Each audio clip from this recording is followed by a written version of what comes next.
Welcome back. We're digging into insulin resistance, ketones, and why the whole calorie story feels too neat. This one gets wild fast because it turns into pollution, vaping, smoking, and even the microbiome. Like somehow we end up at diesel exhaust and clock faces. Wait, the idea is not just sugar makes you fat, but insulin tells fat cells what to do? That is the whole fight because calories are only part of the picture. I mean, the calorie crowd is going to hate hearing that. They already do, and honestly, the buffet example is brutal. Because if you eat less and exercise more, you just arrive hungrier. Which is a fantastic strategy if your goal is suffering. Exactly, and then everybody acts shocked when the weight comes back. The point is that high insulin keeps the body in storage mode. So the answer is lower insulin first, not just /food. Right, and that means fewer carbs, more protein, more fat, and less panic. Less panic is honestly the most underrated nutrition advice. The thing that surprised me is how much inhaling stuff matters too. Diesel exhaust, cigarette smoke, vaping, like your lungs are dragging metabolism around. That part is bleak, because it means environment is not just background noise. And the animal studies showed the same food but different fat gain? Exactly, same calories, fatter fat cells, more insulin resistance. So the air can be fatter than the food, which is insane. That sentence should not exist, but here we are. And vaping is worse than regular smoke chemical for chemical. That's the claim. And it's horrifying because people think it is cleaner. Cleaner marketing, dirtier biology. Then the ketone part feels like a completely different universe. So ketones are basically what the liver makes when fat burning gets high? Yes, they are a release valve when low insulin keeps fat burning going. And the body is really just flipping between glucose and fat? That's the basic hybrid model, and insulin decides which fuel is open. So insulin is basically the bouncer at the fuel club. That is annoyingly accurate. What I loved is the brain angle, because ketosis is not just about weight loss. The brain can run on ketones, and that can matter a lot in Alzheimer's. That clock drawing example is rough, because it shows actual cognition changing. And the shoelaces example makes it feel less abstract, more human. I also did not expect ketones to affect belly fat tissue itself. 3 times higher metabolic rate in that fat tissue is crazy. Your fat cells start acting like they have a purpose. Meanwhile, mine are just freeloaders. And that's why the diet feels different from just starving yourself. But the muscle loss concern is real, right? It can be, especially if calories and hydration are too low. So if someone gets shredded too fast, they may be underfeeding? Yes, and muscle is expensive, so the body will sacrifice it if needed. That is the annoying part because people hear keto and think it is magic. It is powerful, but it still has biology attached to it. What about blood pressure? Because that part sounded almost too dramatic. Lower insulin lowers aldosterone, so the kidneys dump salt and water fast. So your blood pressure can drop in days? Yes, which is why medication often has to be adjusted quickly. Keto casually forcing the doctor to have a busy week. The medication aisle hates this diet. The microbiome argument seems way less settled than people make it sound. That's exactly it, because people talk like one diet destroys it instantly. But the case study said a man went carnivore and his microbiome barely changed. Right, and that's why the confidence around microbiome panic feels premature. Still, wouldn't more plants usually mean more diversity? Maybe, but diversity is not automatically good, and we do not know enough. Science's favorite answer is still, unfortunately, it depends. Which is infuriating, but also kind of honest. The bigger theme is that the body is way less mechanical than we pretend. Exactly, and insulin is sitting in the middle of a lot more than sugar. That's where we'll leave it for today, because this already turned into a metabolic roller coaster. And somehow the roller coaster had diesel fumes. Come back for episode 4 where we get into the next layer of this mess. Welcome back. This one gets under the hood fast. We are talking insulin resistance, ketones, and why the body is not a simple calorie machine. And somehow diesel fumes are in the same conversation, which is absurdly on brand. That part blew my mind because breathing stuff can affect fat cells. That is the uncomfortable takeaway, yes. Not just what you eat, but what you breathe and drink can matter. So the universe really said, enjoy your lungs, also your waistline. That is such a ridiculous sentence, but it fits. And the big claim is still that insulin sits in the middle of all this. which is why the calorie-only explanation feels so incomplete. I mean, calories matter, but they do not tell the whole story. Right, the fat cell has to be told what to do. That is the part people miss, and it changes everything. Then you get into ketones, which are not just some internet biohacker obsession. Though to be fair, the internet did make them sound like rocket fuel for men with podcasts. And now here we are admitting they might actually help. The interesting part is that ketones are basically a backup fuel from fat burning, which means ketosis is not some alien state, it is just a metabolic shift. Exactly, and that shift can happen surprisingly fast. Like within a day of fasting, you are already moving there. Your body is more adaptive than your group chat gives it credit for. That is a great line and sadly true. What fascinated me is the brain angle, because this is not just weight loss stuff. The idea that ketones can help cognition is the spicy part. There are published case reports showing dramatic improvements in early Alzheimer's tasks. The clock drawing example is wild because it is so simple and so revealing. It is almost sad because you can see the brain reaching for fuel. And then ketones step in as an alternate route. That makes the whole diet debate feel less aesthetic and more neurological. Yes, and that is why the athletic angle matters too. The fact that elite runners and Tour de France teams use ketones is not trivial. It is not magic, though, because there are different forms and some are clunky. Ketone salts, esters, and bioidentical BHB all behave differently. And some of those come with trade-offs, like minerals, plaque, or kidney stones. So even your performance shortcut wants a disclaimer. Everything in health comes with a footnote, apparently. But the core point is still strong. If insulin is low, fat burning opens up. And when fat burning opens up, hunger often drops too. That is the anti-diet part of it that people get. You are not white-knuckling calories, you are changing the signals. That is why the buffet example lands so hard. Because everyone knows how to get hungry for a feast? Eat less and exercise more right before a banquet. Brilliant strategy. Hunger always wins, and then people act shocked. That is the trap with aggressive restriction. You lose weight, then your body fights back.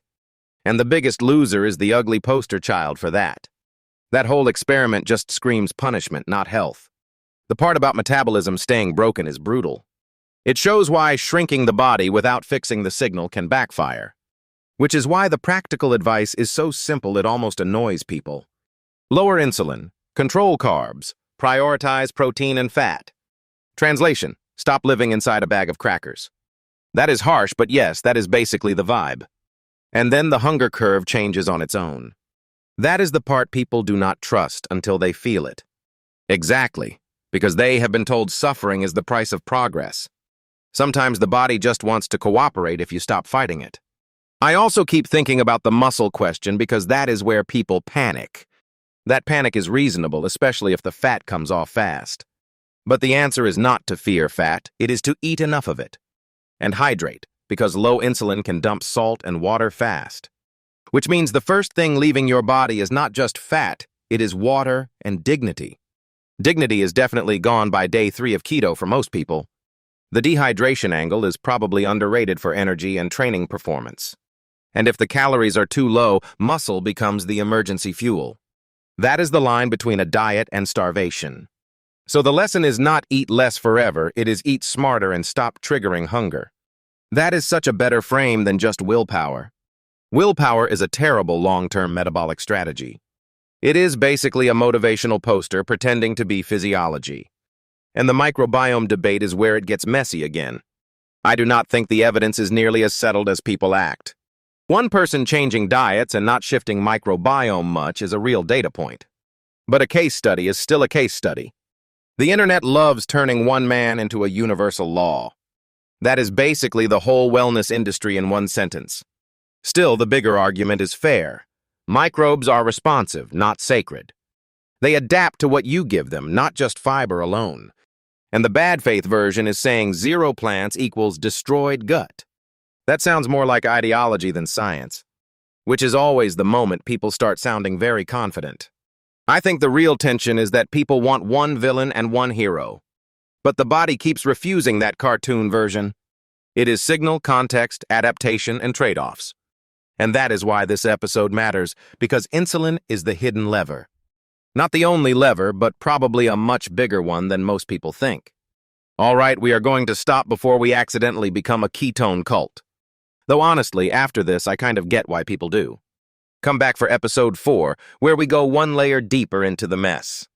Welcome back, because this one gets under the hood fast. We're talking insulin resistance, ketones, and why the body hates simple stories. And honestly, why the calorie crowd keeps getting madder by the minute. The breathing angle is the part that still blows my mind. Diesel exhaust, cigarette smoke, vaping, and inflammation are all in the same conversation. That is a wild place for fat gain to start. Not from cake alone, apparently. The body really said, let me inhale my way into trouble. And the scary part is that the fat cells don't just get bigger, they get more insulin resistant. So the air matters, the food matters, and the body is not being dramatic for no reason. But I keep coming back to the same thing. Insulin is still the switch. If insulin is high, the body is basically stuck in storage mode. If insulin drops, suddenly fat burning even becomes available. That is a very annoying system for people who want a villain with one face. You can't just yell at calories and expect the whole machine to obey. The ketone part makes this even messier because it is not just about weight. It is brain fuel, muscle protection, and a shift in metabolic state. That is why the whole thing gets so interesting so fast. Wait, so ketosis is basically the liver going, I have more fat than I know what to do with? Yeah, and then it turns the overflow into ketones instead of hoarding it. That is such a cleaner explanation than half the diet nonsense online. The internet prefers a magic berry, though. Of course it does, because the liver is too boring for engagement. What actually matters is that low insulin changes what the body is even allowed to burn. So the person is not just eating differently, they are operating differently. Exactly, and that is why the brain sometimes feels so different on keto. Less fog, less crash, more focus, more steadiness. Which is why people start sounding weirdly evangelical after 2 weeks. They are like, I have discovered electricity. But the real claim is actually stronger than that. It is not only subjective energy, it is measurable metabolic change. Ketones can raise fat tissue metabolic rate and help protect muscle. 3 times higher in belly fat tissue is not a small effect. That is the sort of number that makes people sit up straight. Unless they are already tweeting about how all fat is equal somehow. Yeah, meanwhile, the body is running its own experiment and ignoring them. What I found compelling was the muscle story because that is where people panic. They lose fat and immediately ask, am I shrinking the good parts too? And sometimes the answer is yes, if they undereat and underhydrate. That water and salt point is huge because people forget that keto changes more than appetite. Lower insulin means lower aldosterone, and then the kidneys dump more water and salt. So a lot of the I feel weak complaint is not even mystical. It might literally be, bro, you are dehydrated. The body's feedback is so rude sometimes. But the blood pressure thing is also wild because it can shift so quickly. That is where lifestyle starts looking less like self-help and more like pharmacology. And then the medication logic gets awkward very fast. Because if the pressure normalizes in days, the pills can suddenly become too much. Exactly, which means the body is moving faster than the usual treatment script. The biggest loser example was brutal because it showed the hunger trap so clearly. Eat less and move more sounds clean until the body gets furious. Then the metabolism adapts downward and the whole thing becomes a rebound machine. People call that failure, but it is really just physiology being annoying. The body did not sign the motivational poster. It signed the survival contract. And that is why lowering insulin matters more than just slashing food. If hunger drops, adherence gets easier without white-knuckling every day. That is the part people actually live with, not the theory. I also think the microbiome debate got way too confident, way too fast. One case report is not enough to declare a gut apocalypse. The gut does not explode because you skipped broccoli. That would be an aggressively funny failure mode, though. The smarter point is that the microbiome changes with a lot of things, not just fiber. Water, air, location, diet, all of it is moving the target. So treating the microbiome like a sacred fixed object is probably childish. That is the nicest way anyone has ever called a field confused. I am trying to be polite while the science is still wobbling around. The more useful question is whether the change improves the person's outcomes. Better cognition, lower inflammation, steadier energy, less fat. That's not trivial. And if ketones help all that, then the debate gets philosophical very quickly. Is it about perfect diet ideology, or is it about what the body tolerates best? Because those are not the same question at all. One is a slogan, the other is a body. All right, that is where we will leave it for now, because this thing keeps unfolding. We started with insulin and somehow ended up arguing with the air. Come back for episode 4, where we pull on the next loose thread. Welcome back. This one gets into insulin resistance, ketones, and why the body seems way smarter than calories. And honestly, the wild part is how many different diseases keep orbiting the same metabolic problem. Okay, the air thing is where I started losing it a little, because that sounds insane. Like, you're telling me what I breathe can mess with fat cells? That is exactly the kind of claim people dismiss until the data gets annoying. Yeah, and the data here is not subtle at all. Diesel exhaust, cigarette smoke, vaping, all of that pushing insulin resistance is brutal. Especially when the argument is that vaping can be as bad or worse, chemical for chemical. People keep selling that like it's the clean version of a bad habit. And the body is apparently not impressed by branding. What I liked is he didn't just blame calories and walk away. He kept saying the fat cell has to be told what to do. That one sentence is basically the whole fight right there. Because if insulin is the signal, then calories are not the whole story. And that immediately annoys everybody who likes a neat spreadsheet. The spreadsheet people hate this conversation so much. But the diesel study is interesting because the animals ate the same amount and still got fatter. That's the part that makes the room go quiet. Same food, different fat gain, and the only variable is what they breathed. That is such a rude result for the calorie-only crowd. Then he jumps to plastics and BPA and all the stuff we casually drink and inhale. And once you hear that, you stop thinking of obesity as just discipline failure. It starts looking more like a full environment problem. Okay, but the ketosis section is where this episode really takes off. Because he basically describes ketones like the body's emergency intelligence layer. Low insulin, fat gets mobilized, liver makes ketones, and the brain gets an alternate fuel. That part is elegant, honestly. The body is doing logistics while we're arguing online. That's actually true, embarrassingly enough. What I found fascinating is that ketones are not just fuel. They seem protective, too. Better cognition, less inflammation, more resilient muscle. That's a lot for one molecule. And the brain examples were wild, like the clock drawing and shoelaces improving. That's not a tiny optimization. That's a visible difference in function. Right, and it makes the whole thing feel less like a fad diet story. It starts sounding like a metabolic workaround for a system under stress. Which is a much less sexy headline than Keto Glow, but fine. Still more useful, though.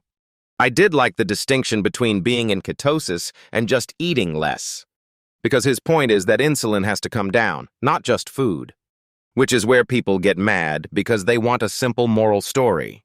They want eat less, move more to be the whole gospel. And he shredded that with the Biggest Loser example.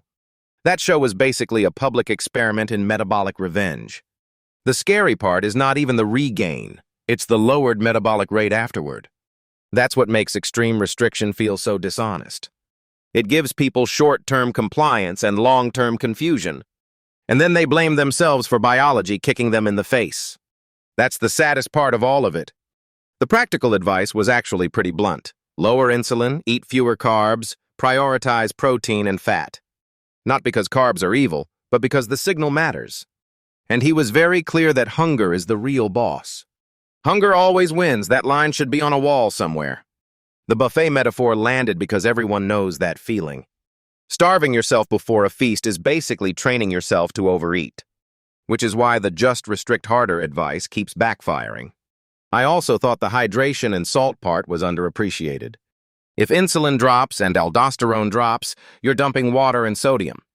So some people think their keto plan is failing when they're just undersalted. Which is a very avoidable way to become a martyr. Exactly, and your workout will feel like garbage for no noble reason. The muscle piece is where I think a lot of listeners will pause. Because leaner does not automatically mean better if you are losing muscle. He made a solid case that if you get too aggressive, the body starts stripping protein. That's the line between fasting and starvation. And that line is way thinner than most diet people want to admit. So if someone's doing keto and looking flat, maybe the issue is just not enough fat intake. Or not enough total energy, which is less fun to hear. Nobody wants to hear "eat more butter" from a scientist and then believe it. Yet here we are. Apparently butter is a serious policy recommendation. What did you make of the microbiome section? I thought it was refreshing because he didn't treat it like sacred scripture. The whole "your poor gut" line does sound a bit dramatic now. The microbiome industry really hates being told it's not the main character. That is exactly what is happening, though. His point was basically that microbes adapt to what you feed them. And the evidence for disaster from no fiber just wasn't there. Which is unsettling if you built your whole worldview on one food pyramid. I do think the real tension is uncertainty, not certainty. We know ketosis can help some people dramatically, but not everyone the same way. And that nuance matters more than the tribe wars around it. The cleanest takeaway for me is that insulin is the hidden driver under the hood. If you ignore that, you keep treating symptoms and missing the machine. All right, that was a strong one. We came in for fat loss and somehow left arguing about air, butter, and brains. That is the correct shape of a good metabolic conversation. One that keeps you a little humbled, which is healthy. We'll stop here before we accidentally design everyone's grocery list. Come back for episode 4, where we pull on the next loose thread. Welcome back. We are still in the rabbit hole of insulin resistance and the weird places it shows up. This episode is basically air, ketones, and the brutal politics of body fat. And somehow all roads lead back to the same annoying molecule. What hit me is how many things can push insulin resistance without you eating junk directly.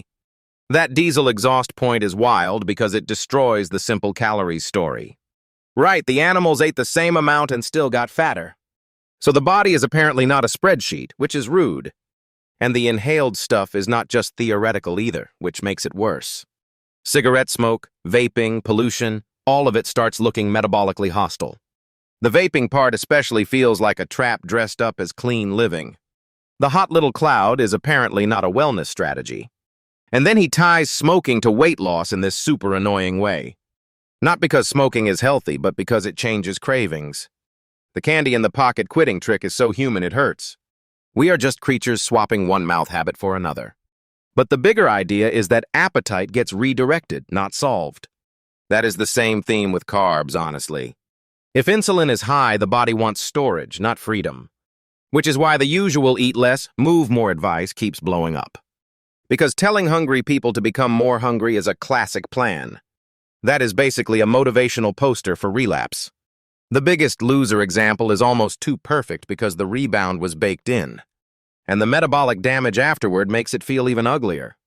He keeps saying the fat cell needs a signal, not just fewer calories. That signal is insulin, and that is the whole argument. The ketone section is where it gets fun, though. Because suddenly it is not just weight loss, it is fuel switching. He makes the body sound like a hybrid engine with two modes. Glucose on one side, fat on the other, and insulin choosing the lane.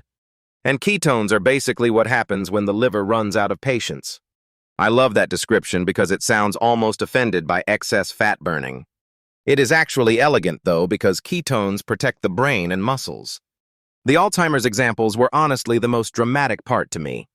The clock drawing and shoelace stories are such a strange window into cognition.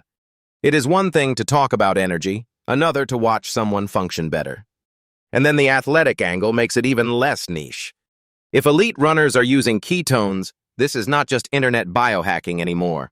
It becomes embarrassing for the people acting like it is a fad. But I do think the muscle loss concern is the real adult question here. Because being lean is nice until you realize you have shrunk the engine too much. His answer was basically eat more fat, hydrate, and do not accidentally starve yourself. Which is annoyingly simple compared with the mythology around keto. I like the aldosterone point because that explains why people drop water so fast. Lower insulin, lower salt retention, lower blood pressure, lower scale weight. That can happen in days, which is why people get cocky too fast. Nothing like losing 10 pounds of water to make you feel spiritually superior. Then the steak and butter phase begins. The whole butter and coffee thing still sounds like a dare. But as a maintenance tactic, it makes sense if it keeps hunger down. And it also shows why the diet is not just about white-knuckling less food.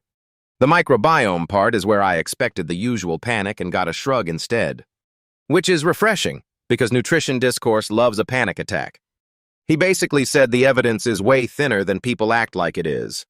And the bigger point is that bacteria can eat more than fiber. So the idea that zero plants equals a dead microbiome is way too neat.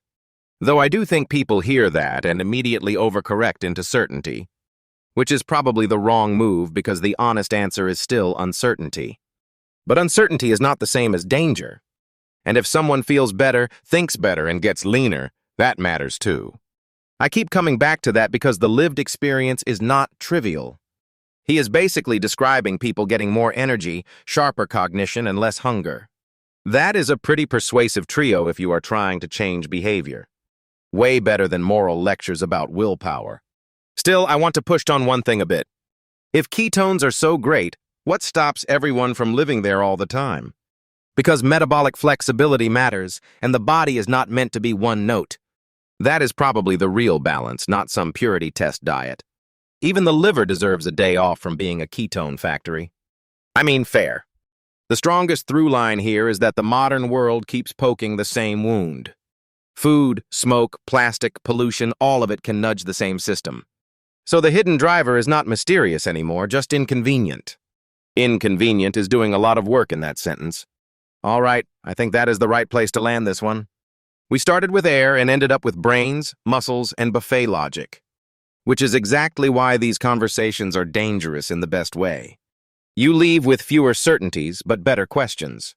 Come back for episode 4, where we pull the next thread and probably annoy more people. And if this one was the hidden driver, the next one gets even messier.